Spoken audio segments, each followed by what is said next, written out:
मैं प्रवीण अहलावत हूँ। इस वक्त हम बेरी में मौजूद हैं और तस्वीर अहलावत हमारे साथ हैं। कार्यकर्ता सम्मेलन दीपेंद्र सिंह हुड्डा का भी चला हुआ था और कार्यकर्ता सम्मेलन में अब की बार दीपेंद्र सिंह हुड्डा ने काफ़ी कुछ चीज़ें ऐसी हैं जो कार्यकर्ताओं को है उन्होंने कही है। और एक बात का जो जिक्र हुआ कि लीड है वो 50,000, 70,000, 80,000 है, वो जानी चाहिए, जिसमें डॉक्टर रघुवीर सिंह कादियान ने भी अपने भाषण में है जिक्र किया।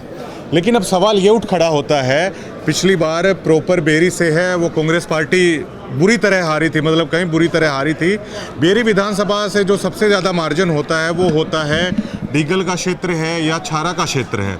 तो ऐसे में डॉक्टर रघुवीर सिंह कादियान की राजनीति पर भी अब की बार अग्नि परीक्षा होगी कि अगर दीपेंद्र हुड्डा की लीड को अगर बढ़ाना चाहते हैं तो बेरी से, प्रॉपर बेरी से है वो आखिरकार कैसे जीतेंगे। तस्वीर अहलावत मेरे साथ हैं, उनसे पूछेंगे कि कैसा कार्यकर्ता सम्मेलन था। मेरा सीधा सा सवाल है, 80,000 का जिक्र हो रहा है कि वोटें कहाँ से लाएंगे? बेरी, प्रॉपर बेरी में तो पूरी तरह हारते हैं, जो डीगल का क्षेत्र है, छारा का क्षेत्र है, या तो फिर वहीं से लीड बढ़ाएंगे, आप कैसे करेंगे, या ये चुनावी जुमलाई से कहा जाए? तो चुनावी में क्या है, समीकरण बदलते रहते हैं भाई साहब।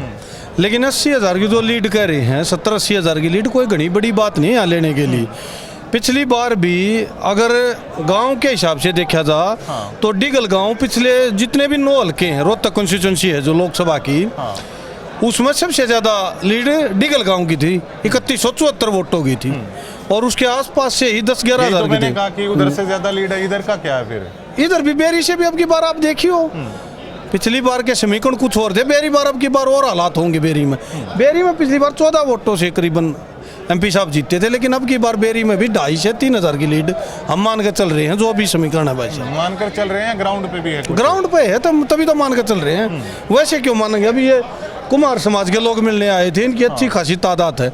एमपी साहब ने 21 लाख रुपए इसमें घोषणा की है। पहले 5 लाख की उम्मीद लेकर आए थे, 11 लाख किया, फिर बोले भाई तुम्हारी पहली बार बन रही है, बोले जी पहली बार बन रही है, बोले 21 लाख रुपए योगदान दिया, 21 लाख रुपए योगदान दिया। रैली भी होगी बड़ी बेरी में, घोषणा हुई है आज। हाँ, बहुत रैली, पूरी बड़ी रैली कराने की सोच रहे हैं बेरी में। अब पीछे डीगल में भी हुई थी बहुत बड़ी रैली में तो 20,000 के आसपास रैली हो जाएगी। अभी बड़ा घटनाक्रम हुआ था और उस बड़े घटनाक्रम में क्या था कि दुष्यंत चौटाला हैं, उनका भी गठबंधन टूट गया, खट्टर साहब भी हटा दिए गए। लेकिन एक चीज़ का जिक्र हो रहा है कि जो दुष्यंत चौटाला ने कल हिसार में जो उनकी रैली तो नहीं कह सकते, एक प्रोग्राम ही आप लगा लीजिए, तो उसमें कहा कि जेपी नड्डा से मैं मिलने गया रात को 1 बजे और उन्होंने कहा कि रोहतक से आप लड़ लीजिए। तो कहीं ना कहीं क्या ये सिंपत्ति दिखाने की कोशिश थी या वाकई में रोहतक का ऑफर दिया गया? बीजेपी और जेडी दोनों घबरा रही हैं। दरअसल ये बातें है ना, मतलब जो नेता बोल रहे हैं दुष्यंत, ये झूठ है। क्योंकि मर्क कई महीने पहले दीपेंद्र सिंह हुड्डा ने कह दी थी कि ये साजिश के तहत न्यारे होंगे और न्यारे होकर लड़ेंगे। वो वीडियो भी आपने देखी होगी, आजकल चल रही है। तो इनका प्री प्लान का हिस्सा है। ये दुष्यंत चौटाला जो उसका तो उचाना विधानसभा में कुछ नहीं है। रोहतक में कैसे वो चुनाव जीत पाओगे या रोहतक से कैसे उनको लड़ने की कह दे, ये हाइपोथेटिकल सा क्वेश्चन है। हाइपोथेटिकल सा मतलब एक रूमर फैलाया जा रहा है, ये है काल्पनिक बातें, ये नहीं हो सकता भाई साहब। ये तो एक सहानुभूति लेने के लिए या ड्रामा करने के लिए बात, ये शुरू में ये पता था। अब ये जो पार्टी है बीजेपी पार्टी, पिछले 4-5 महीने से रुके मार रही थी और कहना बुजुर्गों को है, बोले भाई पार्टी गठबंधन थोड़ी टूटा है, पार्टी तो सरकार में भी है, गठबंधन में निर्दलीय ऐसे के ऐसे हैं, 5 आदमी उसके और तो दुष्यंत के उस सरकार में है। तो बुजुर्ग कह रहे थे बोले तय आ गया है भाई, ये तो भगाया गया है।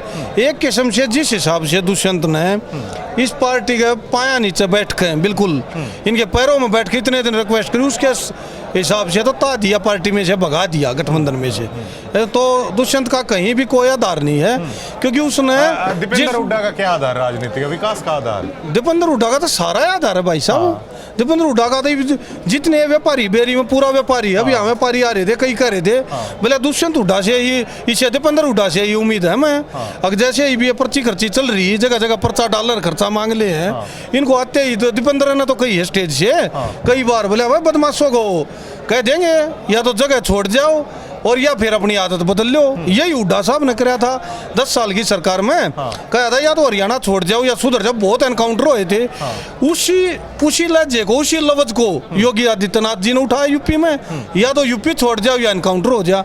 तो इनकी तो जो विजन है ना, उस विजन को प्रदेश के नेता भी फॉलो करते हैं भाई साहब। ध्यान से भाषण मैंने भी सुना था, जाहिर है आपने भी सुना होगा, और जो लोग यहाँ पे मौजूद हैं उन्होंने भी सुना होगा, चैनल पे भी हैं, दर्शक देखेंगे।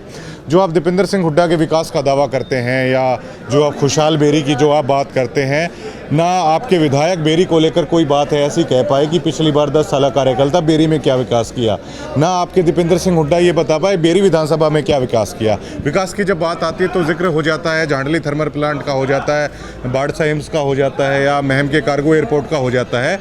तो बेरी के नाम पर क्या कोई तस्वीर अलावत ये बता पाएंगे कि बेरी में कोई भी ऐसी परियोजना हो जो दीपेंद्र सिंह हुड्डा ने रोजगार को लेकर पहले लगाई हो, आगे का कोई विजन हो, या डॉक्टर रघुवीर सिंह कादड़ ने बेरी के विकास को लेकर कुछ किया हो, क्या कुछ आप लोगों के पास है? क्योंकि बेरी में जब दिखाई देता है, अब बादली में देखिए पूरा आईएमटी इंडस्ट्रियल कॉरिडोर बन गया है। आपके बेरी विधानसभा में शायद बचपन में हम छोटे छोटे थे, 2 फैक्ट्री कुल्ताना होती थी, साइकिल पे लोग जाते थे, शायद आज भी कुल्ताना में वो 2 फैक्ट्री पहले की तरह हैं। बेरी में विकास के नाम पर कांग्रेसी है, क्या आप कहेंगे लोगों को? बेरी में विकास के नाम पर पूरा विकास कराया गया है। डिगल में देख लो आप, CHC सेंटर, हॉस्पिटल को देख लो कितना बढ़िया, पहले से ही है वो तो है, नया तो बना दिया भाई साहब, उसको इम्प्रूवमेंट तक की है। और पिछली गलियां और सड़कें उठा के देख लो, बेरी तो सबसे बैकवर्ड में आता था। बेरी का तो विकास हुड्डा साहब नहीं कराया है। बेरी में तो कहीं पर ये लगा लो, डिगल गाँव की तो मैं बता दूँ 1.5 गली पक्की थी सिमटेड, और 1-2 जोड़ का रिटर्निंग वाल थी, सारा गांव पक्का हो रहा, कई करोड़ा की परियोजना आई हैं।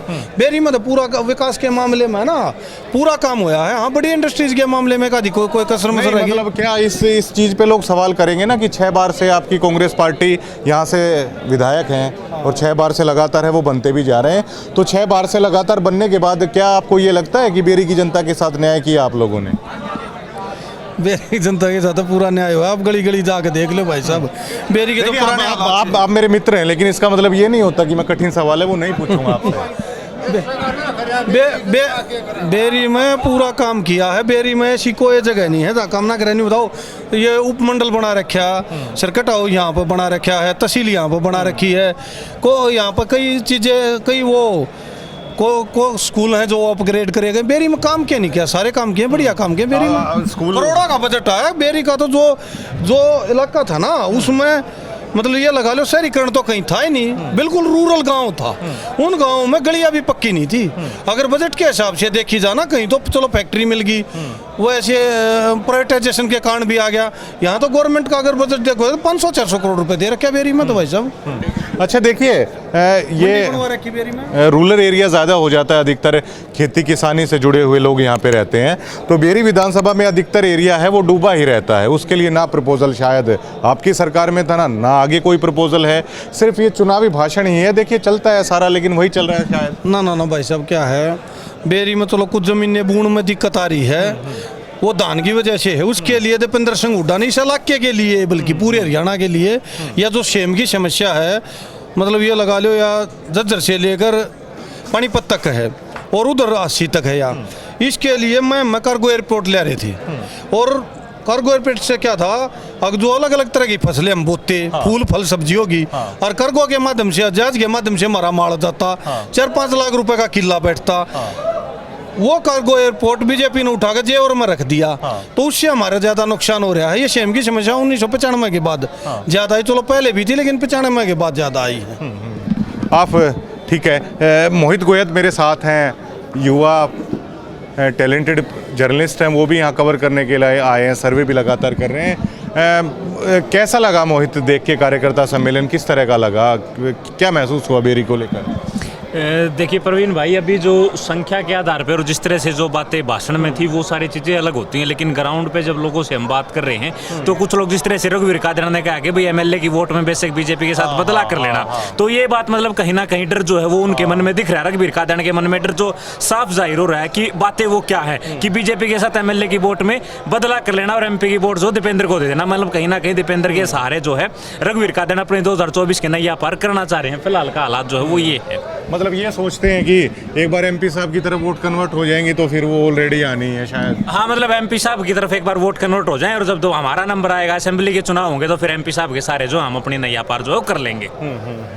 तो क्या लग रहा है, जो बात हुई 80,000 लीड की हुई, वैसे पिछली बार भी सेकंड लार्जेस्ट हल्का था किलोई के बाद जिसने बेरी में दी, तो क्या लगता है पिछली बार 28 साढ़े 28,000 से आप लोग 26 से, क्या आपको लगता है वो 26 से 50 या 70 तक वो पहुंच पाएगी?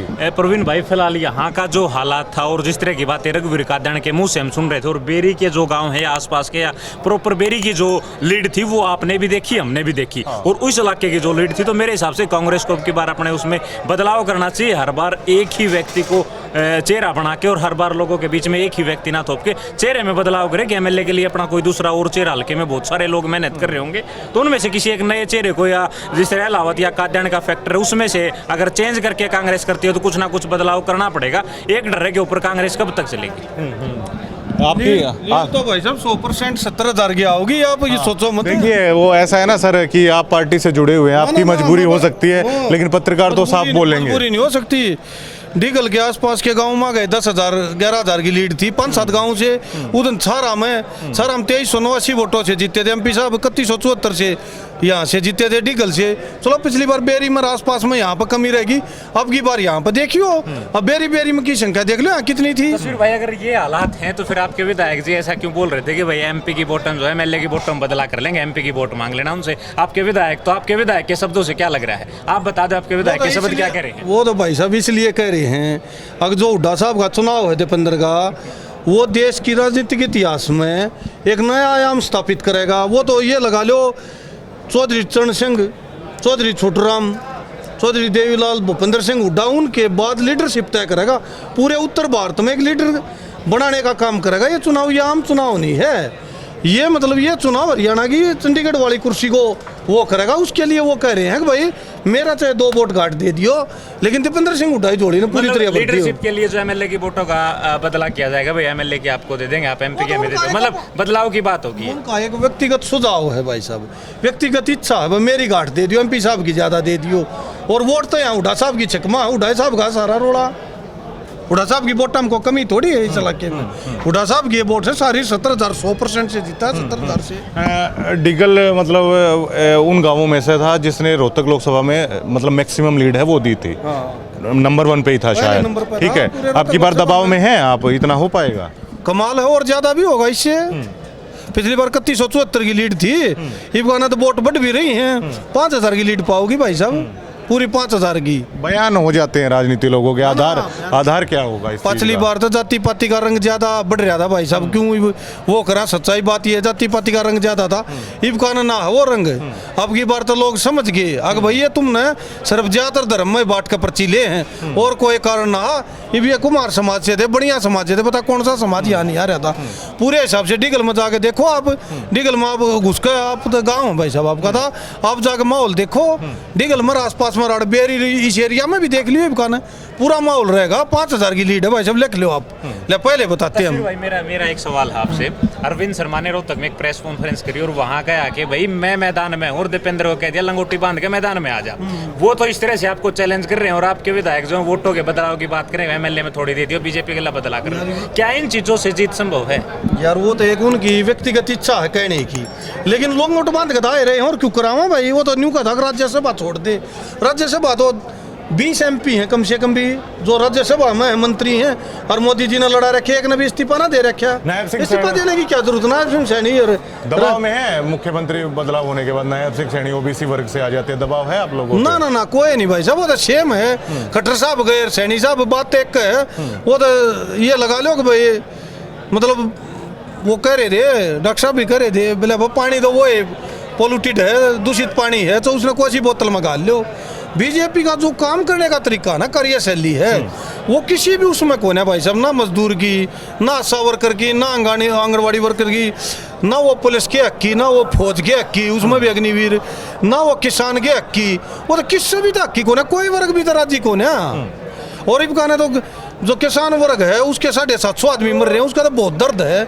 किसानों ने तो न्यू कसम खा रखी है, अगी सरकार को ऐसी पलटी मारेंगे समझ में बात नहीं आओ तो हो सके दीपेंद्र हुड्डा 4.5 लाख तक जीत जाए, जैसे 450 नाम उनका पहले चुनाव में रखा गया, वही हालात हो जाएंगे अब की बार।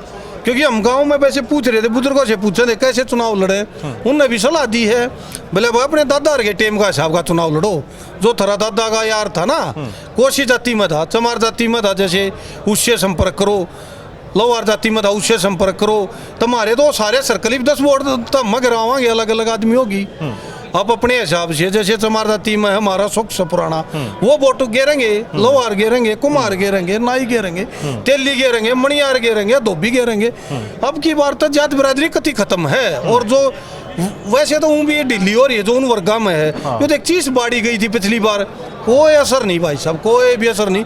इब का वो रंग चल रहे नहीं जो रंग ये चला रहे थे। ठीक है, बात करने के लिए शुक्रिया। थैंक यू भाई साहब। ये तस्वीर अलावत थे और आज बेरी कार्यकर्ता सम्मेलन था, इसको लेकर इनसे हमने गहन चर्चा की है। लेकिन सवाल अब भी यही खड़ा होता है। दीपेंद्र सिंह हुड्डा ने भी कहा कि डॉक्टर रघुवीर सिंह कादियान ने भी कहा कि लीड है उसको मैक्सिमम पोजीशन तक लेके जाना है, लेकिन उसके राह में सबसे बड़ा रोड़ा आ जाता है प्रॉपर बेरी और उसके आसपास का क्षेत्र है। उसमें किस तरह की चीज़ें होगी उसका सर्वे भी करेंगे और सारी वो चीज़ें बताएंगे कि क्या प्रॉपर बेरी और उसके आसपास के क्षेत्र में बदलाव है।